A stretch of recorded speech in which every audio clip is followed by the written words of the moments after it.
What's up, guys? Your girl Gigi is back. We have another controversy to talk about today with Mr. T.I. Tip Harris.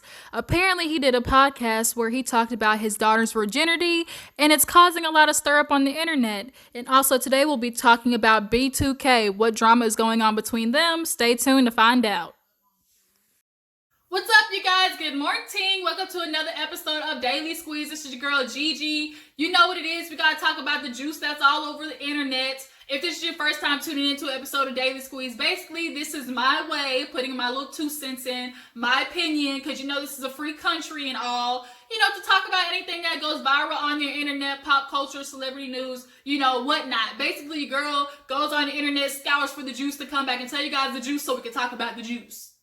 You know what I'm talking about. Juice, I got my ears to the street, okay? And for every episode of the juice we got to talk about, we got to drink some juice. And, today your girl is representing the Great Punch on Ice. Shout out to Minute Maid. Everybody else, grab y'all's cup and let's get into the details of today's topics on Daily Squeeze. But before I forget, y'all hit that subscribe button, okay? Hit that button down there. All right, and let's get into it. Ooh, that Great Punch be hitting.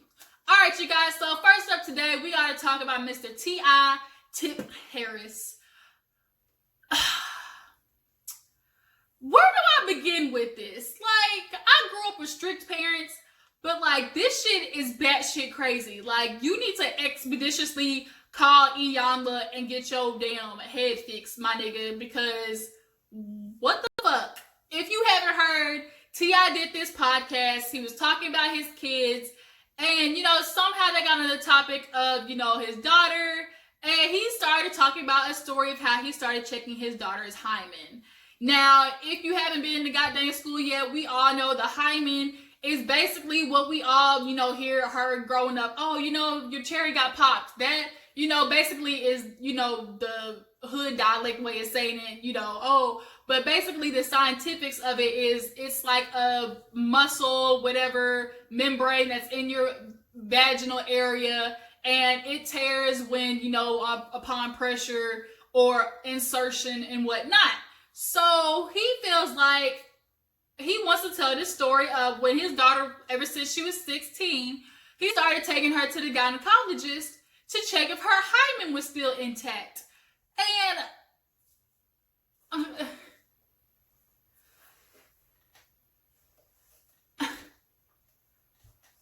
Tia, like, what happened to the good old conversation of the birds and the bees? Like, what the fuck? Like, and then he goes to the story of like, okay, he takes her to the doctor, and there's patient confidentiality. And so he's like, the doctor tells him, you're going to have to get her to sign this before I tell you anything. He's like, oh, that ain't no problem, doc. He's like, Deja, sign this. And it was as if, like, she had no choice to. Like, it was just like, no asking. It was like, heifer, you going to sign this or not? And so, Deja signs it from his words. And I'm sure she signed it just because I know he kind of has, like, a close relationship with his kids. But she also just wasn't going to put up a fight with her dad, especially if, like, she knew she didn't have anything to hide. Sure, like, she's going to sign it, but it's just the principle of the fact that you feel like you control what your daughter does with her vagina. But you don't, T.I. Like, you don't. And, there's also people who are the parents who feel like, oh, as long as I'm taking care of my kid, like, I'll run the household. They're going to have to do whatever I say. And you got the right to feel that way. I absolutely do believe, like, as long as you're in my household, I'm paying bills, like, you better follow the rules. But there's also the fact that you still treat your kid like a human being. Because I grew up with strict parents, and I understand what that does to, kids. They gonna be sneaky one way or another. If they want to do something, they gonna do it. But it's even more of, like, a battle because we know that T.I.'s son is out there getting jiggy with it. And, he ain't act like it was just this huge thing. But God forbid his daughter has, sex with somebody. It's the end of the fucking world. Now, we all know dads are going to be protective of their daughters. But why can't you just have a conversation with her? But another thing that's bothering me is, why the hell is Tiny not the one taking her daughter to the gynecologist? Would she be more qualified for that type of visit because she has those body parts and she has, you know, those pieces. So if she would feel comfortable with anybody, Deja, you know, Deja would feel comfortable with her mom. Like, I'm confused. Hold on, is Deja from his first woman? I don't think Deja's from Tiny, if I'm mistaken. Y'all drop down in the comments to let me know. Yeah, I think Deja's from another woman, but nonetheless, Deja's mom should have been the one, you know, or Tiny, because, you know, that's her stepmom. Like, somehow there should have been a woman involved in that. But my question is, T.I., why aren't you just talking to your daughter about when she is having sex? And I know it's awkward for a man to think about his daughter's back getting blown out. Like, it just is what it is. Like, it's awkward to think about the fact that there is a young man all up in your daughter's snatch. I get it.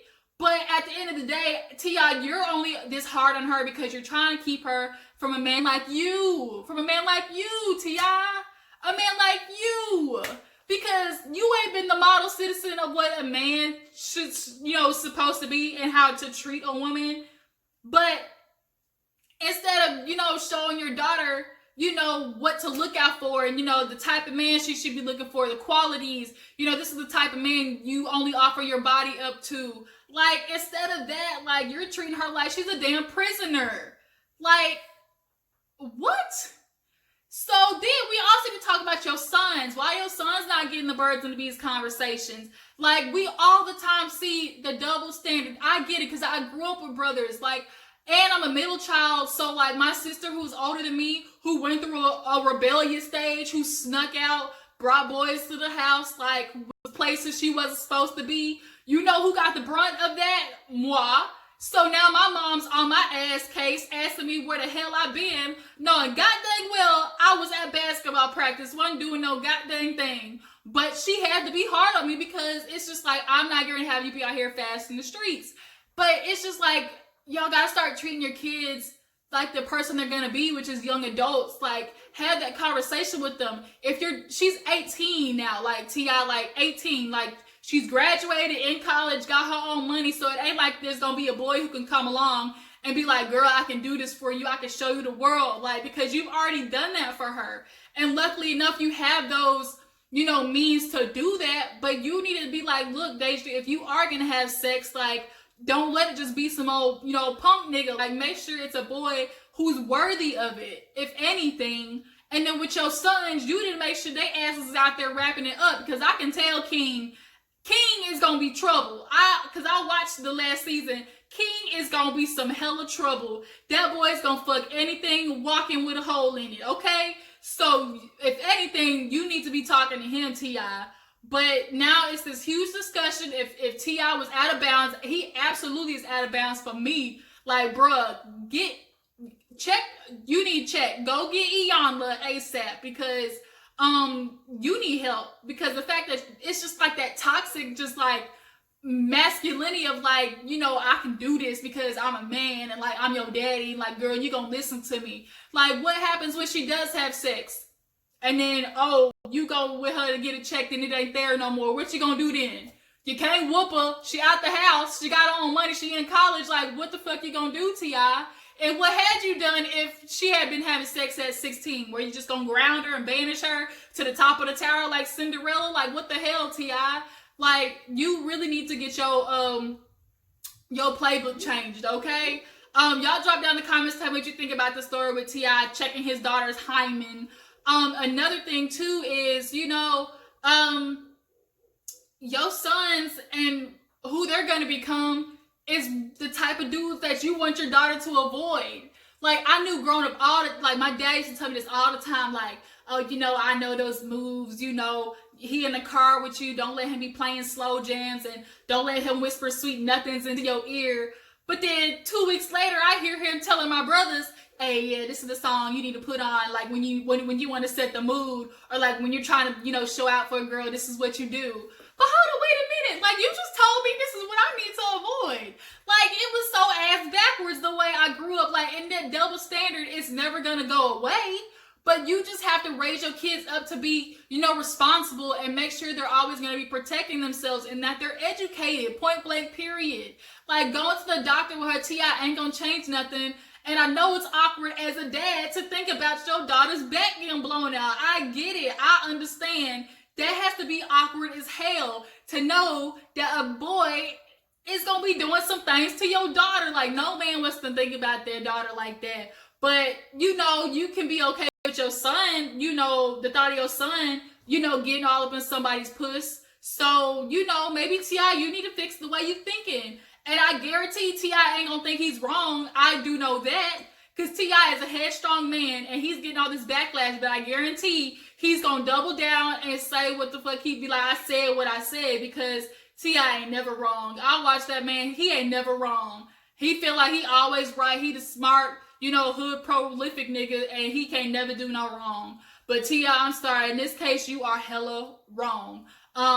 Deja did like a couple of posts that people were saying, you know, saying her dad was overbearing, you know, it was an invasion of privacy. Like, she was definitely sending some shots towards T.I.'s way. You know, I think she's too scared to talk to him about it because T.I. can be very abrasive. But they just need to sit down and have a private conversation, because that's just way too much. Like, you're going to chase your daughter off. We all know the kids that are cooped up and don't have no experience in the world are the ones who go out and go crazy. And that's the last thing you want. The last thing you want is for Deja to be out here like Lori Harvey out here fucking, you know, the futures of the world. Like, don't do that, T.I. Don't do that. So, like I said, y'all drop in the comments. We're going to take a poll. Was T.I. overbearing, or was he just being a protective parent? Y'all let me know down in the comments. And let's talk about the double standard of boys and girls. What do you guys think about that? So, let's move on to the next topic. This next topic is crazy as hell. We got to talk about B2K, or one member of B2K, at least J Boog. It's rumored that J Boog was fucking Omarion's mama. Now, god dang, Omarion cannot catch a break, you guys. First, Fizz steals his baby mama, and now his actual mama is getting her back blown out by J Boog, apparently. So, word on the street is, I guess they just taped the reunion of Love and Hip Hop, and either Moniece or somebody, from what I understand, Moniece kind of hinted at, you know, J Boog was fucking Omarion's mom. Now, apparently, you know, it was swirling a couple of months ago about this rumor, but it's just now really coming out and getting, you know, heat that this, you know, apparently happened. Now, I'm sure J Boog would deny this, but if this is true, like, god dang, Omarion, your friends really don't fuck with you. I mean, we all know he had his little solo career. He thought he was everything and all that. That's why he, you know, wasn't agreeing to the tour at first, because Supposed to Be had kind of blew up and he felt like he was all that in a bag of chips. Now, you ain't have no song to follow Supposed to Be. Now, look where you at. You got to go on the Millennial Tour because you was a one-hit wonder. So, basically, nonetheless, you know, it was rumored that, I guess like 2 years ago that this had happened. So if this is just now coming out, like, god dang, like, Omarion, I don't know how you gonna do, man. He's been doing very good with keeping his mouth shut in regards to the April and Fizz situation. I can't stand April and fucking Fizz, more Fizz than anything, because you really fucked off Moniece with this attitude like you don't owe her nothing. And I'm so tired of baby daddies who have these women in their life. We all know, baby, especially the first baby mama, she gets seniority. She stayed with your ass when you had nothing, Fizz. And she did very good with keep her mouth shut with half the shit that you were doing to her and the stuff that she was doing foul in the streets. And you disrespect her and you keep treating her like she isn't old where her son is. Like, what the fuck, Fizz? That's another topic anyways, but nonetheless, you know, J Boog apparently sleeping with the mama is a lot. And I can't wait to see, you know, we'll get some more information on the reunion. You know, it also came out too that Fizz and Moniece apparently almost came to blows on the reunion. So we just got to see how that plays out. I haven't been reviewing the season of Love and Hip Hop. It just hasn't been, you know, itching me like that. But I think when the reunion comes, I will review that for you guys. But that's today's episode of Daily Squeeze. Y'all drop down the comment and, you know, tell me what you thought about today's topics. Be sure to like this video, subscribe to my channel, and y'all make sure y'all follow me on Twitter at GGDoll0321. And you know what? Hit up your girl's Cash App. I got a couple of you guys who've been sure to donate me a couple of dollars, every now and then. I appreciate y'all who've been, helping your girls, support me, give me little tips, as you want to call it. This is motivation. I appreciate y'all, you guys. Love you. And I will catch you on the flip side. Deuces.